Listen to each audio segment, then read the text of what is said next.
would crave chips when I was super stressed. And so I would do it on the way home from work and grab them. And sometimes I would tell the lady at the cash register, like, these are for lots of people at work or for my family, when they didn't even know or care. It was just my way of making myself feel better. Shh. Welcome to the Secret Life Podcast. Tell me your secret. I'll tell you mine.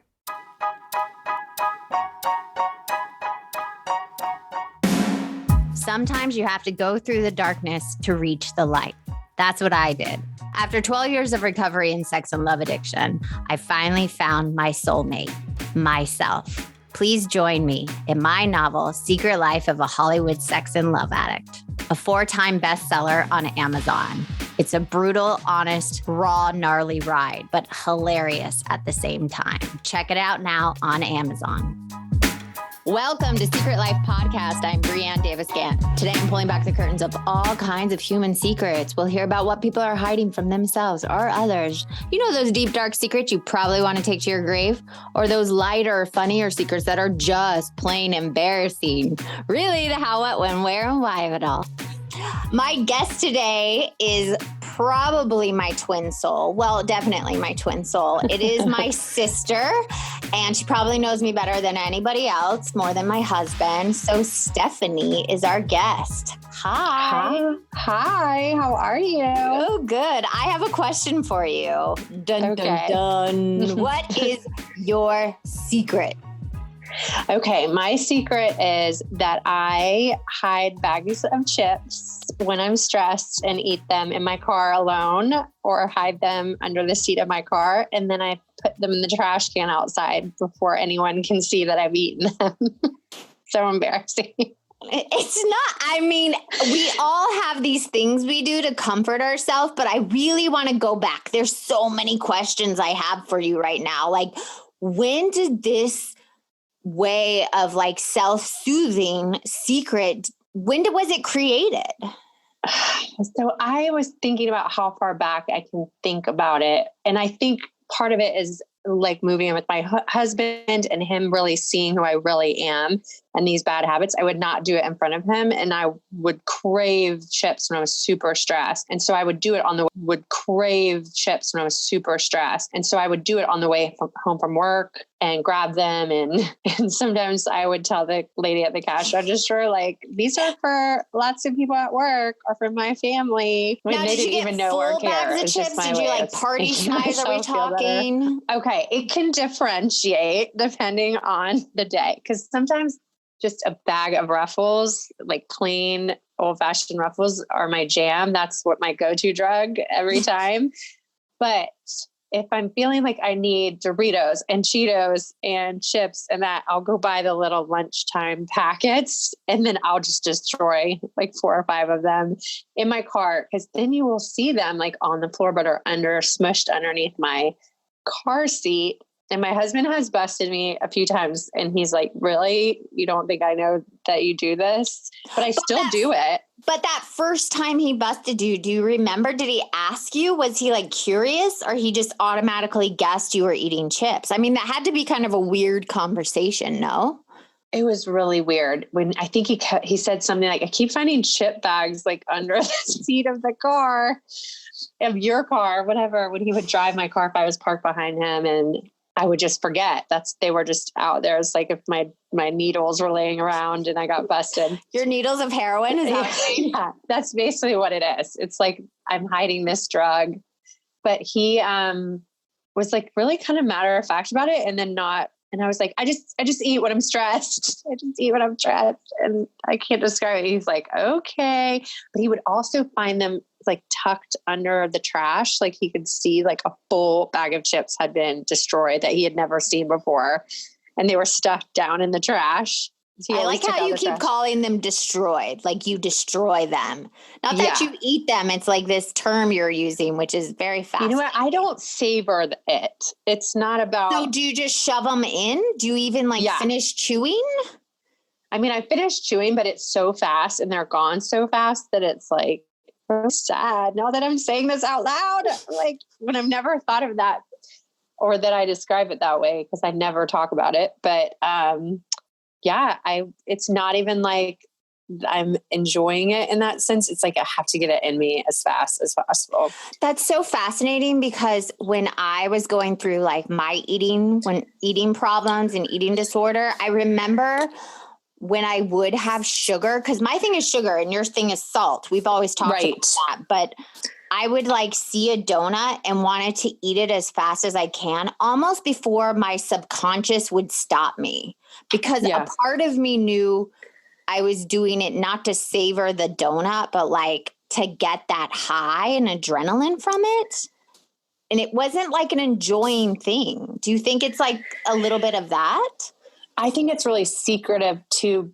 It's not enjoyable. It's like something secretive, because when he goes out of town for the night, or if I know I have an evening by myself, I will go get chips from the grocery store, like a big bag, and probably some dip of some kind. But even if it's just she chips, loves dip. Any dip. I love dip.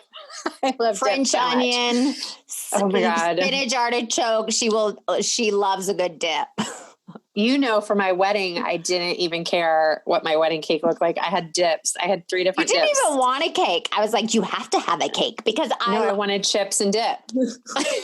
I was like, nobody gets married and has chips and dip. I had so many different kinds of chips and dip on each table. It was, everybody has their thing, but it's so funny that I do it in secret and I'll watch a movie and just eat. So it's just been really interesting to examine this for even 5 minutes, because I never think about it. Just so you know, she laughs when she gets nervous and uncomfortable. I do. As you can tell, I don't feel any of the right emotions. I'm like, let me just shove chips down my throat, or I'll laugh when I'm really uncomfortable. I don't know. We got some work to do. So you said it really amplified when you got married, but when did it really start? Like if you could go back in your head. I think we know. So if we look at our childhood, we were definitely latchkey kids. Our mom worked, our dad worked, and we would come in, and I think I got home before you, and I would I would have the house free to myself, because I remember like looking all around the cabinets for any kind of junk food or anything like that. We didn't have like snacks put out for us, like carrots or anything like that. No. And if they did, I wouldn't have gone for it. They didn't. Looking. Don't even say if they did. They didn't. Don't even try to make it sound good. Well, I remember Dad loved Pringles, and he would hide the can of Pringles around this corner in our pantry where you couldn't see it immediately. And eventually, like someday I found it. And so I would take a little chips, take a little more. And I think he was hiding them. Either he didn't want us to eat it or Mom to eat it. But that's the first thing when I think back to that, or Mom would hide like Chex Mix, which would also be delicious. Way up on a shelf. So either they knew I was like overeating then and hiding it, or they were hiding it from each other or hiding it. I mean, I don't really know. I'd love to ask them. Well, here's a thing though. I remember very specifically when Mom would get like Godiva chocolate or something, she would hide them, probably especially from me, but maybe that's something you picked up from them, like subconsciously. Yeah, because she would hide.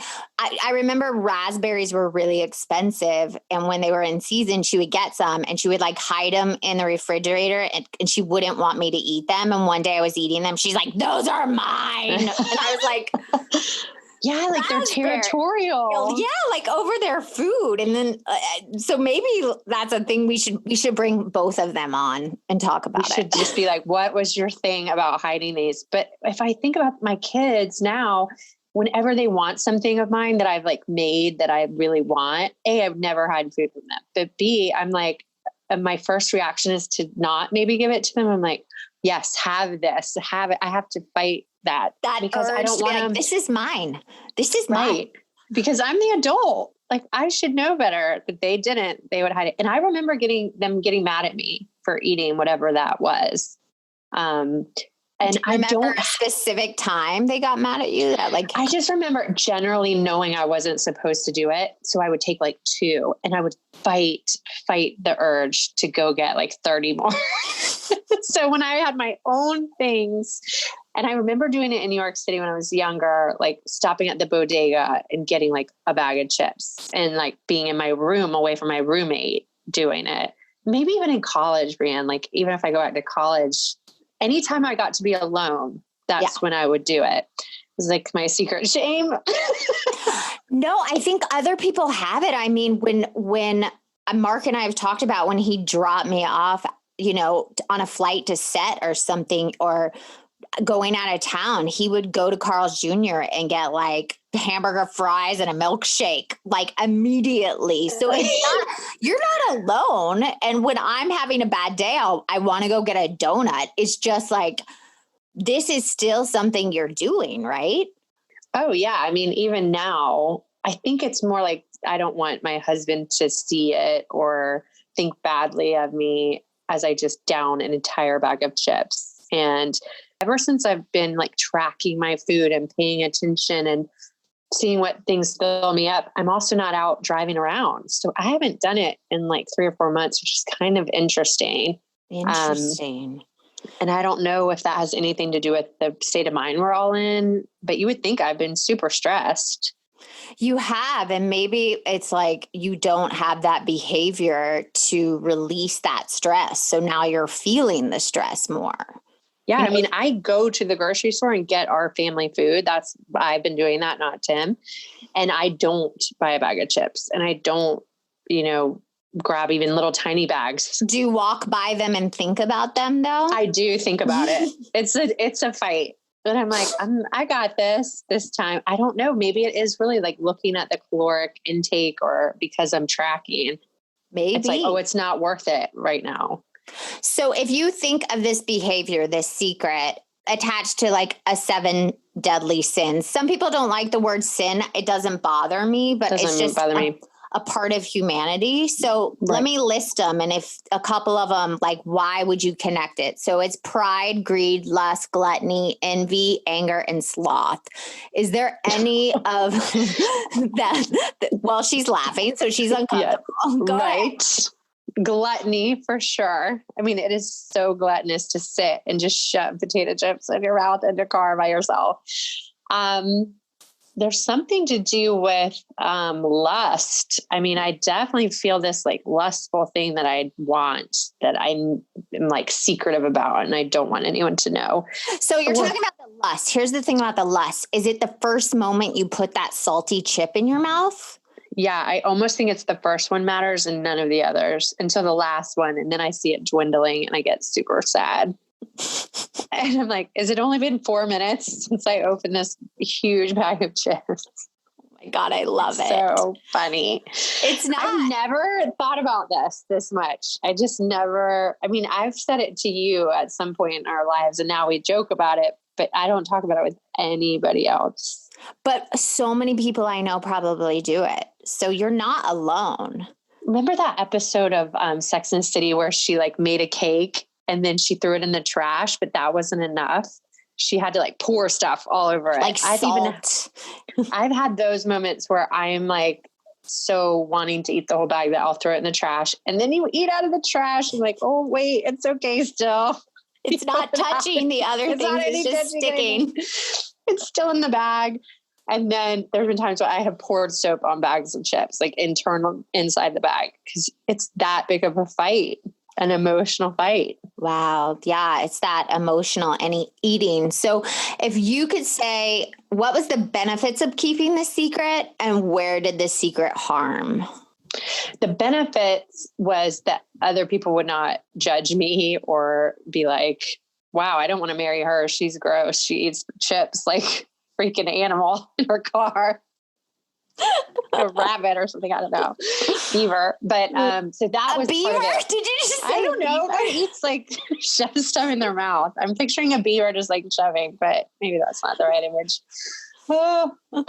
So very much like I've got it together and nobody needs to know that I'm like stressing and emotional eating somewhere privately. But I think mostly for my husband, I was embarrassed because I didn't want him to think badly of me or think I was unattractive. our parents probably have no idea that I do it. Probably not. I don't think I've ever brought it up or asked them. Like I said, we've never asked them why they did that. And I don't think do you even think they would say they did? They probably would deny it. Well, actually mom has. I actually mentioned it and she was like, yeah, I didn't want you to eat my chocolate. And I was like, awesome. So you didn't want to give your child like something yeah. That has to be where it came from. It has to be. It has to be a learned behavior that you saw. I mean, as children, we pick up things when we're not aware. Well, I think mom was, overweight when we were younger. She's not overweight now, but at the time, for a lot of our childhood, she was. And I think dad didn't want us to be overweight, and maybe she didn't want us to be overweight like her and eat that stuff. But I think what it did was made it feel very off limits to me. And so when I'm alone, it's like, oh, I can get this, This is my time. I can do this, and kind of rebel against them almost in a sense. Yeah. And it makes sense to me, because for me, when I have secrets, it makes me feel powerful and that I know something that nobody else knows. And it's almost this thing that I have over that. It's like this power thing. I don't know what it's about exactly, but that's whenever I keep secret, it keeps me separate from others. It keeps me definitely feel separate. Yeah. Fully connected. Yeah. I mean, hiding it from my husband, is kind of interesting because it did keep me secret and separate from him knowing the full me. And who do you think harmed in this behavior secret? Like, I would imagine me. I'm the major one, but I'm like, who else could it harm? The poor manufacturers? Not really. They're benefiting from my disease.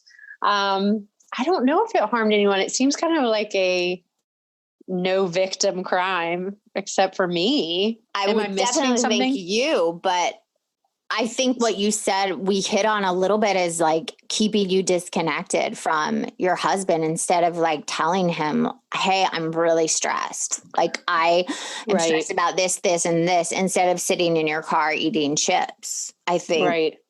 And then I also see, when those behaviors that are learned, you do them to survive your environment. And now that survival tactic that you used when we were younger doesn't work for you anymore.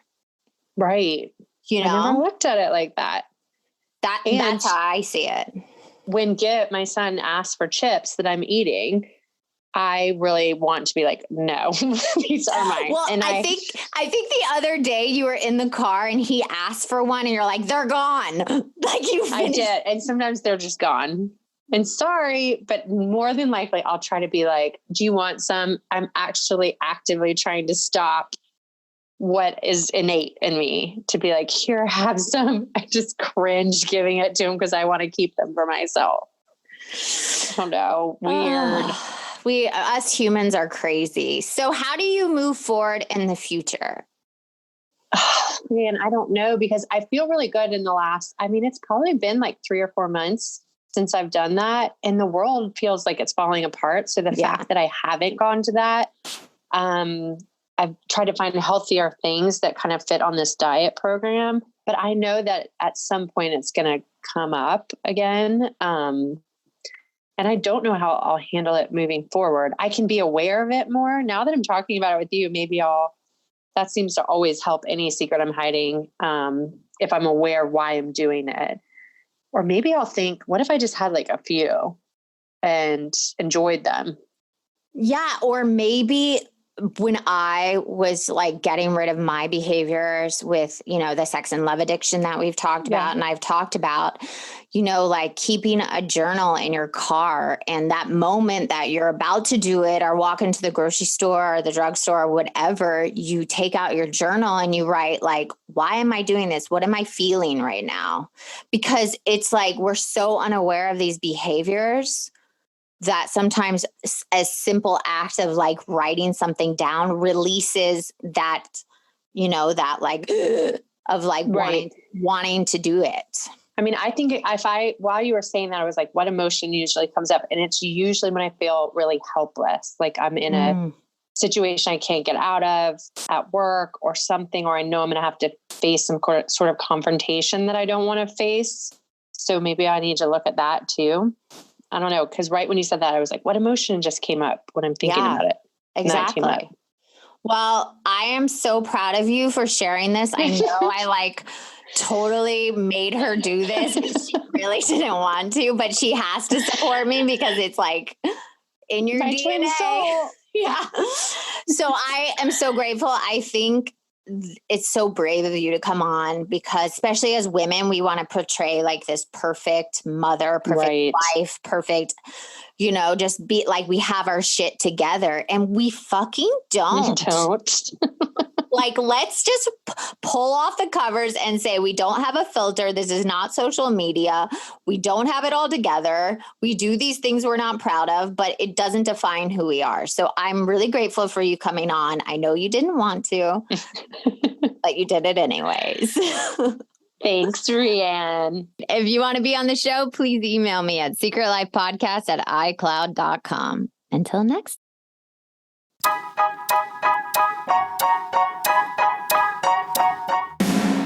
Thanks again for listening to the show. Please subscribe, rate, share, or send me a note at secretlifepodcast.com. And if you like to check out my book, head over to secretlifenovel.com or Amazon to pick up a copy for yourself or someone you love. Thanks again. See you soon.